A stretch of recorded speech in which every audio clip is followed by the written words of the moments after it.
بسم اللہ الرحمن الرحیم۔ السلام علیکم۔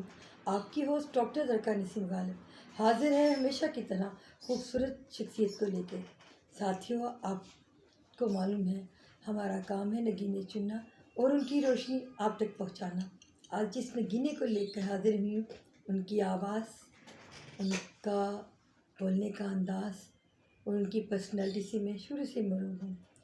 مجھے ان کی آواز و انداز بہت ہی پسند آیا جب میں نے ادب کی دنیا میں قدم رکھا، آنا جانا شروع کیا۔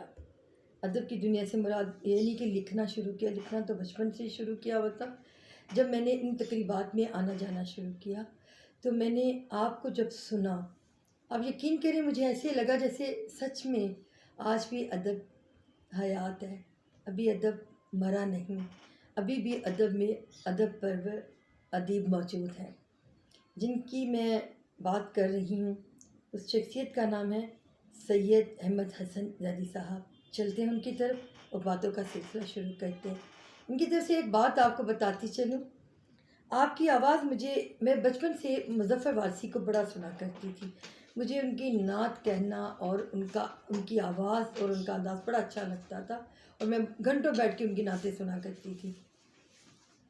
میرا پیغمبر تو عظیم تر ہے، بڑا اچھی ان کی نعت لگتی تھی، اور بھی ہاتھ آنکھوں پہ رکھ لینے سے بڑی کئی ایسی ہیں۔ تو جب میں نے ان کو سنا تو مجھے ایسے لگے کہ ان کی شبیہ بھی ہے ان پر اور ان کی آواز اور انداز بھی ہے۔ جب میں نے ان سے ملاقات ہوئی تو میں نے ان سے اس بات کا ذکر کیا تو جو جواب انہوں نے مجھے دیا وہ آج اپنی زبان سے خود آپ کو بتائیں گے کہ آپ انہی کے ساتھ رہتے رہے ہیں اور آپ کی کیسے دن گزرے اور آپ نے کتنی تعلیم حاصل کی اور ادب میں کیسے آئے۔ ہم اس کی طرف ہی چلتے ہیں۔ السلام علیکم۔ وعلیکم السلام۔ زیدی صاحب کیسے ہیں آپ؟ اللہ کا شکر ہے، ہماری ہر سانس جو ہے اللہ کی رحمتوں کی اور رحمت العالمین کی رحمتوں کی مقروض ہے۔ بے شک ایسا ہی ہے۔ بہت شکریہ، آپ نے اپنی قیمتی لمحات سے کچھ لمحات ہماری نظر بھی کیے۔ اب مجھے آپ بتائیے گا ذرا ہمارے ناظرین کو، آپ اپنی ایجوکیشن کے بارے میں اور ادب سے آپ کا جو لگاؤ اور جو ادب سے آپ کی محبت ہے وہ کیسے پروان چڑھی؟ میری ابتدائی تعلیم تو لاہور میں ہوئی، جی جی۔ اس کے بعد میں کراچی چلا گیا۔ میری باقی تعلیم جو ہے اسکول کی بھی، کالج کی بھی، یونیورسٹی کی بھی کراچی یونیورسٹی سے میں نے ڈبل ایم اے کیا۔ ایک ایم اے میں نے پولیٹیکل سائنس میں کیا، ایک انٹرنیشنل افیئرس میں کیا۔ پھر مجھے گردش روزگار جو ہے وہ اسلام آباد لے گئی۔ میں نے اپنی زندگی کا آغاز اسلام آباد سے کیا اور اس کے بعد لاہور، کراچی میں 3 شہروں میں میری زندگی منقسم رہی۔ جیسا کہ حبیب جالب نے کہا تھا، کبھی اس شہر میں، کبھی اس شہر میں، ویسی رہن میں اٹھتے پتوں کے پیچھے اڑاتا رہا شوق آواری۔ تو آواری کا یہ سفر جاری ہے۔ اب اس کو چیک کر لیں کہ صحیح پڑے گی۔ بالکل ٹھیک ہے، آپ کرتے جائیں۔ اچھا جی، تو بلکہ وہ ادب کا ذوق جو ہے وہ مجھے ورثے میں ملا، ایک طرح سے میرے خون میں شامل ہے۔ میرے والد صاحب خود بھی شاعر تھے، میرے دادا بھی شاعر تھے، لیکن آپ کو یہ سن کر تعجب ہوگا کہ میں نے اردو جو ہے وہ پنجابیوں سے اور پٹھانوں سے سیکھی۔ واہ! اب یہ کیسے سیکھی؟ یہ اب احمد ندیم قاسمی کے پاس جانا ہوتا تھا، صوفی تبسم کے پاس جانا ہوتا تھا، اور مولانا شفیع کاروی کی تقاریر میں بڑے شوق سے سنتا تھا، اور مولانا اجمل خان تھے ان کی تقاریر۔ اور پھر آپ کو یہ تعجب ہوگا، شاید آپ کے لیے انکشاف ہو، کہ پشاور میں محسن احسان تھے، ہمارے غزل و نظم کے بہت اچھے شاعر، اور احمد فراز ان کی بڑی قدر کرتے تھے، احمد فراز کے ساتھیوں میں تھے۔ دونوں نے ایک کالج میں پڑھا، دونوں نے ساتھ ہی شاعری شروع کی۔ تو مجھے آخری وقت تک یہ احساس نہیں ہو سکا کہ میں یہی سمجھتا تھا کہ یہ انڈیا کے کسی شہر سے ہجرت کر کے پشاور میں آباد ہوئے۔ تو میں نے اتفاقاً ہمارے ملک کے نامور ادیب، نقاد، اردو ادب کے استاد سحر انصاری سے پوچھا کہ سحر بھائی یہ بتائیے کہ محسن احسان کا تعلق کہاں سے تھا انڈیا کے؟ انہوں نے کہا بھائی ہم بھی بہت عرصے سے یہ سمجھتے رہے کہ یہ یو پی کے کسی شہر سے ان کا تعلق ہے. تو ایک دفعہ ہم مشاعرے میں گئے امریکہ، تو حمایت علی شاعر، محسن احسان اور سحر انصاری ایک ہی کمرے میں ٹھہرے. جی جی. تو ایک دن دوپہر کو کھانا کھانے کے بعد محسن احسان سے حمایت علی شاعر نے پوچھا جی جی. کہ محسن اس وقت کمرے میں ہم تینوں کے علاوہ کوئی موجود نہیں ہے، تم یہ بتاؤ تمہارے کون سے آبا و اجداد جو ہیں وہ انڈیا سے آ کر پشاور میں آباد ہوئے تھے؟ تو انہوں نے کہا کہ میں حلفاً کہتا ہوں کہ میرے کوئی جد جو ہے پشاور میں انڈیا سے آ کر آباد نہیں ہوئے، میں اصلاً و نسلاً پٹھان ہوں، میرے آبا اجداد افغانستان سے ہجرت کر کے پشاور میں. اتنا خوبصورت لہجہ تھا، اتنا خوبصورت انداز بتانے کا بھی، جی اور کیسے سچ کو خوبصورت انداز میں بیان کیا انہوں نے. جی. تو بس یہ انہیں لوگوں کے پاس بیٹھ کر ہم نے. آپ تو جون ایلیا سے بھی ملے ہوئے ہیں، جی ہاں، جون ایلیا اور سے بھی ملا. مظفر وارثی صاحب سے بھی میں نے جب آپ سے بات کی تھی. جی ہاں، مظفر وارثی صاحب تو ایک طرح سے میرے ہمسائے تھے. جی جی. میں اقبال ٹاؤن میں میری رہائش تھی، تو بیچ وہاں پہ مون مارکیٹ ہے، تو مون مارکیٹ کے ایک طرف میرا گھر تھا اور اس کے بیک سائڈ پہ مظفر وارثی صاحب کا گھر تھا. اچھا. تو میں مظفر وارثی صاحب کے پاس اکثر چلا جایا کرتا تھا اور ان سے کیا کہتے ہیں گفتگو رہتی تھی. تو بلکہ مجھے ایک اور واقعہ یاد آ رہا ہے کہ پنجابی اردو کے نامور شاعر احمد ظفر جی جی. مجھ سے ملنے آئے تو میرے گھر ہی ٹھہرے. اچھا. تو انہوں نے کہا کہ مظفر وارثی صاحب کو ملنا ہے. تو مظفر وارثی صاحب نے نا اس وقت نئی داڑھی رکھی تھی، پہلے وہ کلین شیو ہوتے تھے. تو احمد ظفر نے بھی داڑھی رکھی تھی نئی. تو ہم جب گئے تو مظفر وارثی صاحب جو ہے نا وہ اپنا گیٹ کھول چکے تھے اور وہ گاڑی میں کہیں جا رہے تھے، لیکن مجھے احمد ظفر کو دیکھ کر وہ رک گئے. تو احمد ظفر نے کہا آپ تو کہیں جا رہے ہیں؟ تو ہم پھر کسی کہ نہیں آپ آئیے، آپ پنڈی سے آئے. تو انہوں نے ہمیں بٹھایا. تو انہوں نے احمد ظفر سے پوچھا کہ کیسے آنا ہوا؟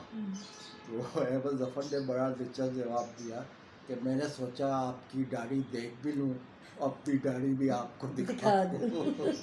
تو مظفر وارثی صاحب سے بڑی احسان دانش کی بڑی تعریف کرتے تھے.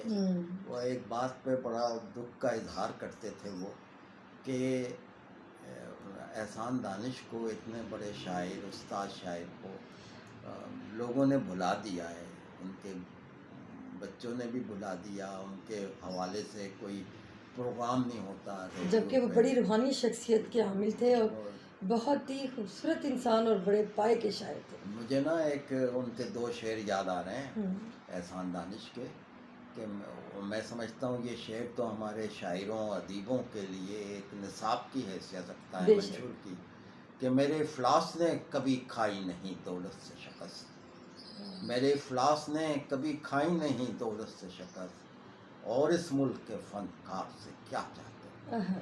اور دوسرا ان کا شعر ہے کہ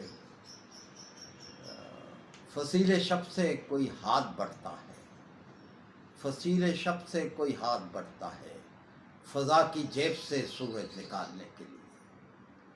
تو وہ بڑے ان کے خلوص و محبت سے مظفر وارثی صاحب احسان دانش کا ذکر کرتے تھے. اور بھی بہت سی یادیں ہیں آپ کے پاس. زیدی صاحب آپ تو ماشاء اللہ سے جب بھی کوئی تقریب ہوتی ہے ناظرین، زیدی صاحب کا جب آنا ہوتا ہے اسٹیج پر، آپ یقین کریں اس وقت میری یہ خواہش ہوتی ہے بندی کی کہ نا اس وقت کوئی بھی ماحول میں نہ بولے اور میں ان کو سنتی چلی جاؤں. اور یہ بات بالکل سچ ہے کہ آپ اتنا خوبصورت کہتے ہیں اور اتنے خوبصورت انداز میں. ابھی آپ نے 2 اشعار سنے ہیں، اس سے آپ کو اندازہ ہو ہی گیا ہوگا. اور جو یہ بات کر رہے ہیں، کہتے ہیں چند سطور ہی کافی ہیں، دیکھ کا ایک دانہ ہی چکھا جاتا ہے اور باقی اس کا سارا اندازہ ہو جاتا ہے. ایسے ہی آپ ادیب و خطیب، ہم ایسے ہی نہیں کہتے، علامہ سید احمد حسن زیدی صاحب، کیونکہ آپ میں وہ ساری باتیں موجود ہیں، ادب پرور ہیں زیدی صاحب. اب آپ نے مطلب کہ کافی عرصے سے لکھتے چلے آ رہے، ایک عمر گزری ہے آپ کی ادب میں. کتابیں کوئی چھپی ہیں آپ کی؟ نہیں، ابھی تک کتابیں نہیں چھپی. میں اصل میں اپنے مضامین میں، مختلف مضامین میں بکھرا ہوا ہوں. جی جی. وہ آپ کو میں جمع کر کے مضامین آپ کے حوالے کر رہا ہوں تاکہ آپ اسے کتابی ناظرین، شکل یہ میں ادارہ لیں. زرقا پبلیکیشنز انٹرنیشنل کے لیے بڑا اعزاز ہے کہ سید احمد حسن زیدی صاحب کی کتاب ہمارے ادارے سے چھپ رہی ہے، اور آپ عن قریب اب وہ آپ سب کے خوبصورت بصارتوں کی نظر ہوگی انشاءاللہ. تو زیدی صاحب، ہمارے ادب کے میں آپ نے کوئی باتیں نوٹ کی ہوں جو آپ ناظرین تک پہنچانا چاہتے ہو، نسل نو کو بھی پیغام دینا چاہتے ہو کہ ادب میں آئیں تو کیسے ادب کے ساتھ کیسے رہا جائے؟ ہاں، پہلے تو میں گزارش کر دوں، آپ نے میرے لیے علامہ کا لفظ استعمال کیا ہے. میں یہ سمجھتا ہوں دیانتداری سے کہ یہ ٹوپی جو ہے میرے سر پہ فٹ نہیں آئے گی. تو میں ادب و سیرت کا طالب علم دیکھیے، ہم ہوں. اعتراف کرتے ہیں اس بات کا کہ آپ سچ میں ادب پرور ہیں اور میرٹ کے ادیب ہیں. ہم لوگوں کو معلوم ہے، ہم بھی ادب میں آئے ہیں. میں اس بات کو وسیع قلب و نظر سے دیکھتی ہوں کہ آپ میں جو میں نے باتیں دیکھی وہ میں نے اپنے، اور میں بڑے اس سے بتاؤں گی، دل سے بتا رہی ہوں کہ جو میرے دل میں باتیں آتی رہیں ادب میں آنے کے بعد، کہ میں نے زیدی صاحب میں وہ سب باتیں موجود دیکھ پائی جو میں نے اپنے گھر میں ماحول دیکھا. کیونکہ میں علمی ادبی گھرانے کی بیٹی ہوں. میرے والد شاعر، والدہ شاعر، رائٹر، اور میرے دادا نانا سب رائٹر، دادی نانی سب رائٹر، چچا ماموں، مطلب کہ ہر ایک فرد تو ماشاءاللہ سے وہ رائٹر ہے. مگر جو ادب میں آنے کے بعد مجھے کچھ باتوں میں نا بڑا اختلاف ہوتا رہا. کچھ اشعار بھی کہے، ہم اپنا غصہ جو خفگی ہوتی ہے وہ اپنے اشعار کی مت میں نکال دیتے، تحریر کی مت میں. لیکن میں نے اس میں ادب کو پورا مرا ہوا نہیں دیکھا. ادب میں ابھی بھی زندگی ہے، ابھی بھی ادب موجود ہے، اور وہ کن شخصیات کی بدولت ہے؟ سید احمد حسن زیدی صاحب جیسی شخصیات ادب میں موجود ہیں تو ادب برقرار ہے. جبکہ میں خود کہتی ہوں کہ معذرت کے ساتھ کہتی ہوں کہ ادب میں بڑے ادب سے ادب کی بے ادبیاں ہو رہی ہیں، اور ہمیں ان سے دکھ بھی ہوتا ہے. لیکن سید احمد حسن زیدی صاحب میں جو باتیں میں نے دیکھی، آپ نے ان کی باتوں سے اندازہ لگا بھی لیا ہو. یہ ہمارے لیے ایک مثال، ایک مشعل ہے کہ جس سے ہم لوگ بہت استفادہ کرتے ہیں اور بڑی روشنی پاتے ہیں ایسی شخصیات سے. زیدی صاحب، کچھ نسل نو کے لیے پیغام چھوڑیں. جی، وہ پیغام یہی ہے کہ سب سے پہلے تو اپنی تعلیم مکمل کریں. جو کالج کی، یونیورسٹی کی جو تعلیم ہے، رسمی تعلیم، اس کو مکمل کریں. اس کے بعد جو ہے مطالعہ کریں. مطالعے کو آپ اپنی زندگی کا، معمولات کا حصہ بنائیں. جب تک کہ آپ کتاب کے چند صفحات نہ پڑھ لیں اس دن آپ سوئیں نہ. کیونکہ مطالعہ جو ہے یہ دماغ کو بیدار کرتا ہے اور دل کو روشن کرتا ہے. پھر اس کے بعد آپ جو علمی اور ادبی شخصیتیں ہیں ان سے آپ ملاقات کا سلسلہ جاری رکھیں. ادبی تقاریب میں شرکت کریں. ادیبوں شاعروں سے الگ ان کے گھر جا کے ملاقات کریں، کیونکہ ان سے آپ کو جو علم حاصل ہوگا وہ کئی سالوں کے مطالعے کا نچوڑ ہوگا. بے شک. جو بات آپ کئی کتابوں کے مطالعے کے بعد نہیں سمجھ پاتے، وہ ایک شاعر و ادیب و ایک عالم جو ہے آپ کو چند لمحوں میں سمجھا دیتا ہے. بے شک ایسا ہی. اگر آپ اجازت دیں تو میں احسان دانش کا ایک بسم اللہ جی، واقعہ بسم اللہ ضرور. کہ غالب بڑا قادر و کلام شاعر ہے. بے غالب ابھی تک ہمارے اردو ادب میں غالب ہے، زندہ ہے. غالب کا ایک شعر ہے بہت مشہور: لوگ وہ بھی کہہ رہے ہیں بے ننگ و نام ہے، یہ جانتا اگر تو لٹاتا نہ گھر کو میں. طوفانی بدایونی غالب کے کئی سال بعد پیدا ہوئے اور وہ بدایوں حیدرآباد دکن میں رہے. ان کا دہلی میں یا غالب کے کسی شاگرد سے ان کا ملاقات بھی نہیں ہوئی. لیکن انہوں نے ایک شعر ایسا کہا جو غالب کے شعر کا ہم خیال ہے. غالب کا شعر تو میں سنا چکا ہوں، اب ان کا شعر سنیے۔ جی جی غالب نے تو یہ کہا تھا نا، وہ بھی کہہ رہے ہیں بے ننگ و نام ہے، یہ جانتا اگر تو لٹاتا نہ گھر کو میں۔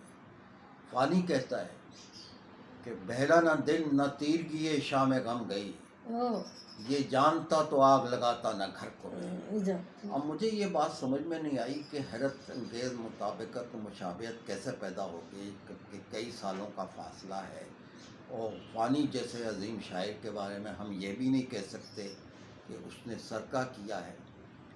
تو میں نے احسان دانش سے یہ سوال کیا، اور احسان دانش نے اتنا خوبصورت و فکر انگیز مجھے جواب دیا کہ کئی سالوں کی جو الجھن تھی وہ دور ہو گئی۔ آپ نے کہا یہ کوئی نئی بات نہیں ہے، بلند مینار میلوں کے فاصلے پہ بھی ایک دوسرے کو دیکھ سکتے ہیں، یعنی بلند خیالات آپس میں کہیں نہ کہیں مل جاتے ہیں، اور اندھا کنواں ایک فٹ کے فاصلے پر دوسرے کنویں کو نہیں دیکھ سکتا۔ اگر میں احسان دانش کے پاس نہ بیٹھتا تو مجھے اس راز کا پتہ ہی نہیں چلنا تھا۔ کتنی خوبصورت بات ہے ساتھیوں۔ دیکھیں زیدی صاحب نے بڑے آسان الفاظ میں آپ کو یہ بتایا۔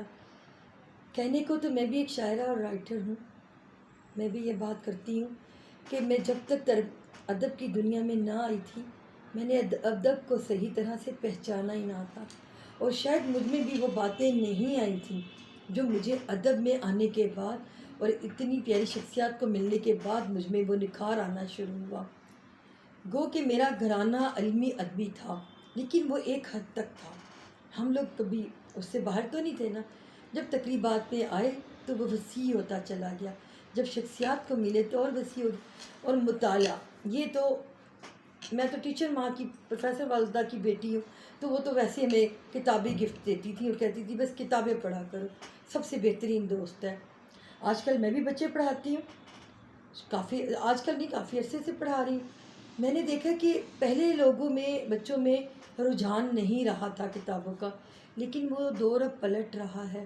آج کل جو بچے ہیں وہ پڑھ رہے ہیں، انہیں مطالعے کا شوق ہو رہا ہے، اور یہ ایک اچھی بات ہے، خوشائن بات ہے ہمارے لیے۔ آپ کا زیدی صاحب بہت بہت شکریہ، آپ تشریف لائے۔ کوئی بات کہنا چاہتے ہیں؟ ہاں، میں آپ کے حوالے سے بات کرنا چاہتا ہوں، آپ کے والدین کے حوالے سے۔ مجھے آپ کے والد صاحب بھی شاعر تھے، والدہ بھی استاد بھی تھی، شاعرہ بھی تھی، ادیبہ بھی تھی، تو مجھے اس حوالے سے بلند پایا وہ ولی کامل مجاہد ختم نبوت حضرت پیر محل شاہ کی تحریر کے چند جملے یاد آ رہے ہیں، وہ آپ کے والدین کی نظر۔ آپ نے فرمایا تھا پیر محل شاہ نے کہ اولاد کی 3 قسمیں ہوتی ہیں، ایک پتر ہوتا ہے، ایک جو اپنے والدین کے ورثے کی حفاظت کرتا ہے، ایک کبوتر ہوتا ہے جو والدین کے ورثے کو ضائع کرتا ہے، ایک کبوتر ہوتا ہے جو والدین کے ورثے کی حفاظت بھی کرتا ہے، اس میں اضافہ بھی کرتا ہے، اس کے ورثے کو بھی آگے۔ تو آپ بھی ایسے ہی کبوتری ہیں جو اپنے والدین کے ورثے کو آگے بڑھا رہی ہیں، اور زرقہ پبلیکیشن کے ذریعے بہت قابل قدر خدمات انجام دے رہی ہیں۔